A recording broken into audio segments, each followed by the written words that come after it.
ನಮಸ್ಕಾರ ಸ್ನೇಹಿತರೆ, ಮನೋರೋಗ ಅನ್ನೋದು ಮನಸ್ಸಿನ ದೌರ್ಬಲ್ಯದ ಸಂಕೇತ ಅಂತ ನಿಮಗೆ ಅನಿಸ್ತದ? ಹಂಗಿದ್ರೆ ಈ ವಿಡಿಯೋನ ನೀವು ಪೂರ್ತಿ ನೋಡಿ. ನನ್ನ ಕ್ಲಿನಿಕ್ಕಲ್ಲಿ ತೋರಿಸ್ಕೊಳ್ಳಿಕ್ಕೆ ಬರುವಂತಹ ನನ್ನ ಕ್ಲೈಂಟ್ಸ್ ಇರ್ತಾರಲ್ಲ, ಅವರ ಮನೆಯವರು ಅಂದರೆ ಅವರ ತಂದೆ ಆಗಿರ್ಬೋದು, ತಾಯಿ ಆಗಿರ್ಬೋದು, ಗಂಡ ಆಗಿರ್ಬೋದು, ಅವರು ಆಗಾಗ ಹೇಳುವಂತಹ ಒಂದು ಕಾಮನ್ ಡೈಲಾಗ್ ಅಂದರೆ, ಡಾಕ್ಟ್ರೇ ಇವ್ರಿಗೆ ಏನೂ ಪ್ರಾಬ್ಲಮ್ ಇಲ್ಲ, ಸುಮ್ಮನೆ ಸಣ್ಣ ವಿಷಯನೇ ಅತಿಯಾಗಿ ವಿಚಾರ ಮಾಡಿ ಈ ರೀತಿ ಮಾಡ್ಕೊಂಡಿದ್ದಾರೆ. ನಾನು ಎಷ್ಟೋ ಸರ್ತಿ ಹೇಳ್ತೀನಿ, ಮನಸ್ಸು ಗಟ್ಟಿ ಮಾಡ್ಕೋ, ನೀನೇ ಕಂಟ್ರೋಲ್ ಮಾಡ್ಕೋಬಹುದು ಇದನ್ನ. ಈ ಡಿಪ್ರೆಷನ್ನು, ಈ ಆಂಗ್ಸೈಟಿ ಇದೆಲ್ಲ ಏನಿಲ್ಲ, ಇದು ಕೇವಲ ನಿಮ್ಮ ಮೈಂಡ್ ಸೆಟ್ಟು ಅಂತ ಹೇಳಿದ್ರು ಇವರು ತಿಳ್ಕೊಳ್ಳಿಕ್ಕೆ ತಯಾರಿಲ್ಲ.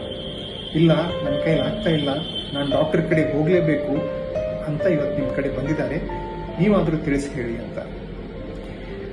ನೋಡಿ ಸ್ನೇಹಿತರೆ, ಈಗ ದೇಹಕ್ಕೆ ರೋಗ ಬಂದಾಗ ಅವನ ದೇಹ ದುರ್ಬಲವಾಗಿದೆ ಅಂತ ನಾವು ಯಾವಾಗಲೂ ಅನ್ನಲ್ಲ, ಅಥವಾ ದುರ್ಬಲ ದೇಹಕ್ಕೆ ಮಾತ್ರ ರೋಗ ಬರ್ತದೆ ಅನ್ನೋದು ಕೂಡ ಸುಳ್ಳು.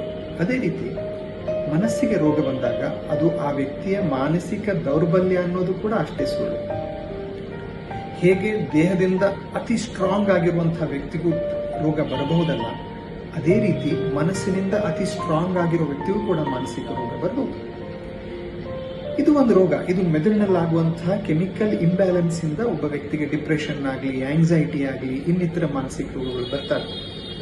ಆದ್ರೆ ಸಮಾಜ ಅದನ್ನ ಒಂದು ಬೇರೆ ದೃಷ್ಟಿಯಿಂದನೇ ನೋಡ್ತದೆ. ಎಷ್ಟೋ ಜನ ಇನ್ನೂ ನನ್ನ ಕ್ಲಿನಿಕಲ್ ಹೇಳ್ತಾರೆ, ಡ್ರಾಮಾ ಮಾಡ್ತಾನ್ರಿ, ಇವ್ನಿಗೆ ಏನಿಲ್ಲ, ಇದೆಲ್ಲ ನಾಟಕ. ಸ್ನೇಹಿತರೆ, ಯಾರೇ ಆಗಿರ್ಲಿ, ಅವರು ಡಾಕ್ಟರ್ ಹತ್ರ ಸುಮ್ಮನೆ ಬರಲ್ಲ. ಅವರು ಕೈಲಾದಷ್ಟು ಪ್ರಯತ್ನ ಮಾಡಿ ಆ ಪ್ರಯತ್ನದಲ್ಲಿ ಸೋತಾಗ ಮಾತ್ರ ಡಾಕ್ಟರ್ ಕಡೆ ಬರ್ತಾರೆ. ಸೊ ಅದು ನಾಟಕ ಆಗಿರ್ಲಿಕ್ಕೆ ಸಾಧ್ಯನೇ ಇಲ್ಲ. ಹೇಗೆ ದೇಹಕ್ಕೆ ರೋಗ ಬಂದಾಗ ಆ ವ್ಯಕ್ತಿಗೆ ನಾವು ಸಾಂತ್ವನ ಹೇಳ್ತೀವಿ, ಸಪೋರ್ಟ್ ಮಾಡ್ತೀವಿ, ಮನಸ್ಸಿಗೆ ರೋಗ ಬಂದಾಗೂ ಕೂಡ ಆ ವ್ಯಕ್ತಿಗೆ ನಾವು ಸಪೋರ್ಟ್ ಮಾಡಬೇಕು. ಅವನನ್ನು ನಾವು ಒಂದು ದೌರ್ಬಲ್ಯದ ಸಂಕೇತ ಅಂತ ನೋಡಬಾರ್ದು. ಇದನ್ನ ನಾವೆಲ್ಲ ಅರ್ಥ ಮಾಡ್ಕೊಳ್ಳೋಣ.